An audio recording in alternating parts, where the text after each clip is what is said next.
صبر کرو دوست، یہ ضرور سنتے جانا۔ ایک یہودی کا لکھا ہوا مضمون جن کے سروں پر دوپٹہ ہونا چاہیے وہ ننگے سر کھڑی ہیں۔ یہ مضمون ایک یہودی نوجوان کا ہے، عربی سے اردو ترجمہ کیا ہے۔ میں یہودی ہوں، اپنے یہودی ہونے پر فخر کرتا ہوں، جبکہ تم اب مسلمان کہلاتے ہوئے شرماتے ہو۔ جبکہ آج دنیا میں ہماری حکومت ہے، تم نے دیکھا ہم نے تمہارے ساتھ کیا کیا۔ ہم تمہاری سڑکوں پر پھرے، ہمیں تمہارا حال پسند نہیں آیا تو پتہ ہے ہم نے کیا کیا، بہت آسانی سے تمہاری لڑکیوں کے سروں سے حجاب اتروا دیا، دوسرے طریقوں سے قرآن بھی بھلوا دیا۔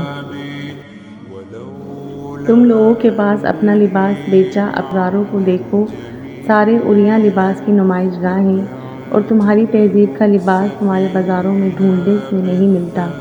اور مزے کی بات یہ ہے کہ تم نے سب قبول کر لیا۔ کیا تم کو نہیں معلوم کہ یہی حال قوم لوط کا تھا؟ کتنے بے وقوف ہو تم تو کہتے رہتے ہو یہودی نے ہماری زمین چھین لی، قرآن اور سنت کو ختم کروا دیا۔ تم کہاں مر گئے ہو؟ کچھ کیوں نہیں کرتے؟ سڑکوں پر تمہاری لڑکیاں ایسے لباس میں گھوم رہی ہیں کہ نام کو لباس سے پہلے ہم نے تمہاری عورتوں کو حجاب اتارا، پھر چادریں، پھر دوپٹہ، پھر لباس چست کیا، شلواریں اونچی کیں، اب شلوار کا ٹائٹس پہنا دیا۔ ہم نے انہیں بازاروں راستوں میں برہنہ کر دیا، اب وہ ہمارا بنایا ہوا لباس فخر سے پہنتی ہیں، اور تمہارا لباس پہنتے ہوئے انہیں شرم آتی ہے۔ کیا مضحکہ خیالات ہے! تمہارا حال بہت برا ہو گیا ہے۔ ہمیں تم لوگوں کی تعلیم میں ترقی پسند نہ آئی تو ہم نے تمہارا نصاب بدلوا دیا اور تمہارے ٹیلی ویژن کو ذلت آمیز پروگراموں اور شرمناک ڈراموں میں بدل دیا، اور تمہارے علماء کو کچھ بولنے کی ضرورت نہیں، تمہارا چپ رہنا ہی بہتر ہے۔ ہم نے تمہارے نوجوان کو بہکا دیا۔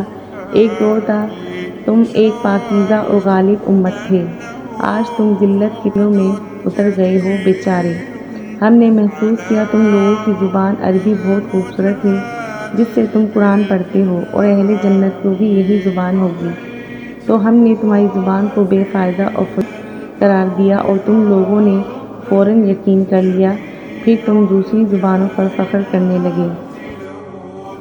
ہائے، بائے، ہیلو، مرسی، برسٹچ وغیرہ، اور تم اپنے دعائے خوبصورت کلمات السلام علیکم کو چھوڑ کر انہی کا استعمال شروع کر دیا۔ اور ہم تمہیں اس طرح پسند کرتے ہیں، اور ہمیں یہ بھی پسند نہیں آیا کہ تم لوگوں کو متحد دیکھیں، تو ہم نے تمہاری مسجدوں کو اڑا دیا اور الزام بھی تم پر ہی لگا دیا۔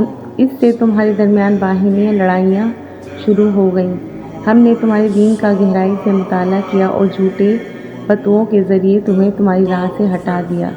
ہم نے تمہارے درمیان نفرت اور فساد کی آگ بھڑکائی جو تب تک نہیں بجھے گی جب تک تم سب کو جلا کر راکھ نہ کر دے۔ تمہارے گھر والے اب جدید مشینی ایجادات کے زیر سایہ پش پاتے ہیں۔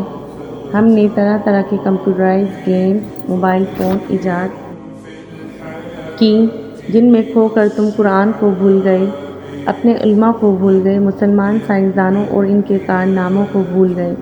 تمہاری نئی نسل ایسی نسل ہے جو حق بات کہتے ہوئے ڈرتی ہے۔ ہم یہودی قوم اس بات پر فخر کرتے ہیں کہ تعداد میں اس قدر تھوڑے ہونے کے باوجود ہم نے تمہیں بہت آسانی سے گوشت کے ٹکڑوں کی مانند خرید لیا۔ تمہیں اس کا کوئی ملال نہیں، تم خوش اور مست ہو۔ نوٹ: البتہ ہر مسلمان ایک سا نہیں، مگر اکثریت کچھ اس طرح کی عکاسی کرتی ہے، اور یاد رکھیں ایک مچھلی سارے تالاب کو گندا کرنے کو کافی ہوتی ہے۔ دنیا کی رنگینیاں انسان کی شخصیت اور ماحول پر اثر انداز ہوتی ہیں۔ جہاں تک ممکن ہو مسلمانوں کی بڑی تعداد کو یہ پیغام پہنچائیں، تلک سہی لیکن حقیقت ہے۔ جزاک اللہ۔